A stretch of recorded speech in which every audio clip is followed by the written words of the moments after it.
السلام علیکم، NTN کے ساتھ میں ہوں افشین قریشی اور میں ہوں فرحان رضا۔ بلیٹن کا آغاز کرتے ہیں۔ سب سے پہلے آپ کو بتائیں گلگت بلتستان میں کلاؤڈ برسٹ نے تباہی مچا دی۔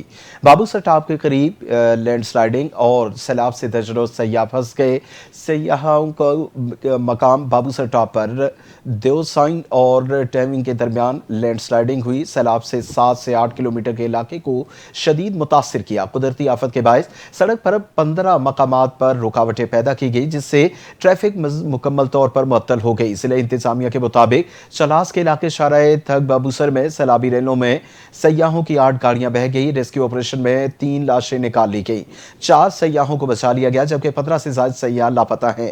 ریسکیو آپریشن کے دوران مختلف مقامات پر پھنسے ہوئے درجنوں سیاحوں کو محفوظ مقام پر منتقل کیا گیا۔ ضلع انتظامیہ نے چلاس میں سیاحوں کے لیے عارضی رہائش کا بندوبست کیا، جہاں گرلز ڈگری کالج اور پولیس کی جانب سے فراہم کردہ ٹرانسپورٹ کے ذریعے پھنسے ہوئے افراد کو مقامی ہوٹلز میں منتقل کیا گیا۔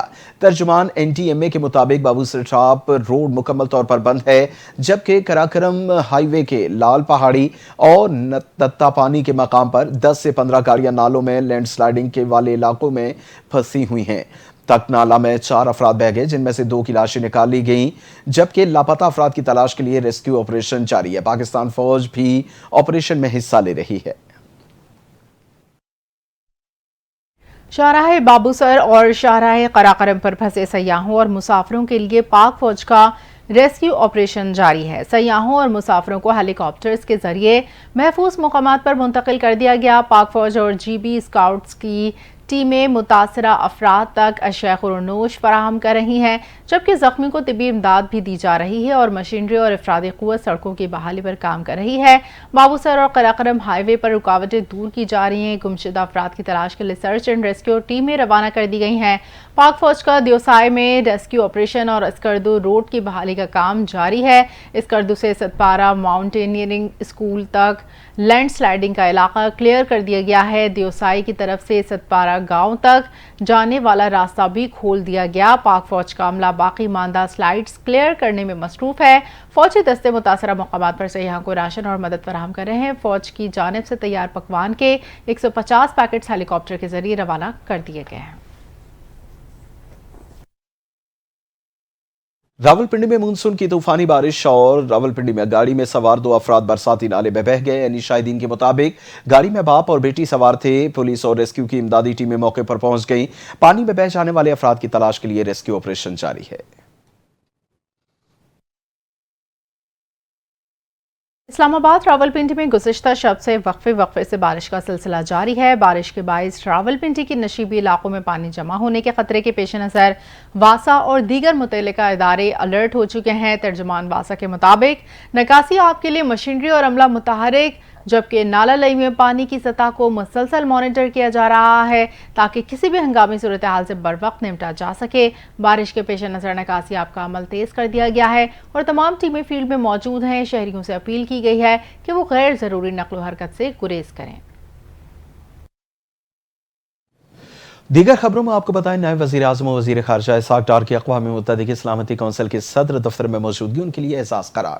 سماجی رابطے کی ویب سائٹ پر اپنے پیغام میں نائب وزیر اعظم اسحاق ڈار نے کہا کہ اقوام متحدہ کے سیکرٹری جنرل انٹونیو گوٹریس اور اقوام متحدہ کے جنرل سیکرٹری کے صدر فلائمن یونگ سے ملاقات کی اور دیرپا ترقی سے متعلق اقوام متحدہ کے اعلیٰ سطح کے سیاسی فورم میں بھی پاکستان کی نمائندگی کی۔ اسحاق ڈار نے کہا کہ انہوں نے اقوام متحدہ میں پاکستان کے مستقل مندوب عاصم افتخار اور مشن کی ٹیم سے پاکستان کے دور صدارت میں ہونے والے عام امور پر مشاورت بھی کی۔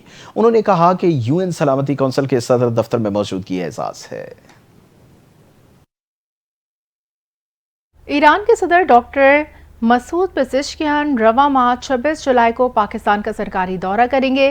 دفتر خارجہ کے مطابق ایرانی صدر پاکستان کی اعلیٰ قیادت سے ملاقات کریں گے، جن میں صدر مملکت، وزیر اعظم، دیگر اہم حکومتی شخصیات شامل ہوں گی۔ ملاقات میں باہمی دلچسپی کے علاقائی اور عالمی امور، تجارتی تعاون، سرحدی سیکیورٹی، توانائی اور عوامی روابط جیسے اہم موضوعات پر بات چیت متوقع ہے۔ ایرانی صدر کا یہ دورہ ایسے وقت میں ہو رہا ہے جب دونوں ممالک مشترکہ چیلنجز کے حل، خطے میں امن و استحکام اور اقتصادی تعاون کو فروغ دینے کے لیے سرگرم ہیں۔ اور اب آپ کو بتائیں کہ بلوچستان میں غیرت کے نام پر قتل ہونے والے مرد اور عورت کی ابتدائی پوسٹ مارٹم رپورٹ سامنے آ گئی۔ کوئٹہ کے نواحی علاقے سنجیدی ڈیگاری میں فائرنگ کے واقعے میں مرد اور عورت کا پوسٹ مارٹم مکمل کیا گیا۔ پولیس سرجن سینٹیمن اسپتال ڈاکٹر عائشہ فیض کے مطابق پوسٹ مارٹم ڈیگاری کول مائن قبرستان میں کیا گیا۔ پولیس سرجن کے مطابق فائرنگ کے واقعے میں قتل مرد اور عورت کے پوسٹ مارٹم کے مطابق خاتون کو 7 اور مرد کو 9 گولیاں لگیں۔ پوسٹ مارٹم کے مطابق دونوں کو 4 جون 2025 کو قتل کیا گیا۔ میجسٹریٹ کی موجودگی میں دونوں افراد کی قبر کشائی کی گئی۔ پولیس سرجن کے مطابق مقتول مرد اور عورت کے نمونے لے کر نادرہ کو تصدیق کے لیے بھجوا دیے جائیں گے۔ ترجمان بلوچستان حکومت شاہد رن نے کہا ہے بلوچستان واقعے میں ملوث 20 میں سے 13 افراد کو گرفتار کر لیا گیا ہے۔ جس نے لڑکی کو گولی ماری وہ بھائی تھا، جبکہ فیصلہ سردار شیرباز نے دیا جو کہ حراست میں ہے۔ وزیر اعلیٰ نے کہا مقدمہ ریاست کی مدیت میں درج ہوگا۔ بلوچستان حکومت نے ہر قانون سازی میں اپوزیشن کو آن بورڈ لیا اور ملزمان کو عدالت میں پیش کیا جائے گا۔ کیس میں کوئی سیاسی دباؤ نہیں لیں گے۔ مقتولین کی لاشوں کی ریکوری کے لیے کارروائی شروع کی گئی ہے۔ سیکیورٹی خدشات کے باعث پنجاب سے بلوچستان شام کے بعد سفر مکمل طور پر بند کر دیا گیا۔ بلوچستان میں حالیہ مسافر قتل کے واقعے کے بعد حکومت نے سیکیورٹی خدشات کے پیش نظر اہم اقدام اٹھایا۔ ڈپٹی کمشنر ڈیرہ غازی خان عثمان خالد نے اعلان کیا کہ شام 5 بجے کے بعد پنجاب سے بلوچستان جانے والی پبلک ٹرانسپورٹ کو بواٹا چیک پوسٹ پر روک لیا جائے گا۔ بلوچستان میں داخلے کی اجازت نہیں دی جائے گی۔ یہ اقدام مسافروں کی جانوں کے تحفظ کے لیے کیا جا رہا ہے۔ ٹرانسپورٹرز اور شہریوں سے اپیل کی گئی کہ شام کے وقت سفر سے گریز کرے تاکہ کسی ناخوشگوار واقعے سے بچا جا سکے۔ بنگلہ دیش فضائیہ کے تربیتی طیارے کے ہائی اسکول کیمپس پر گرنے کے حادثے میں ہلاکتوں کی تعداد 27 ہو گئی۔ سرکاری حکام کے مطابق گزشتہ روز پیش آنے والے F-7 تربیتی طیارہ حادثے میں ہلاک ہونے والوں میں 25 طلبہ اور طیارے کا پائلٹ شامل ہے۔ حکام نے بتایا حادثے میں 170 کے قریب افراد زخمی ہوئے، جن میں طلبہ کی بڑی تعداد شامل ہے۔ ان کی عمریں 12 سے 16 سال کے درمیان ہے۔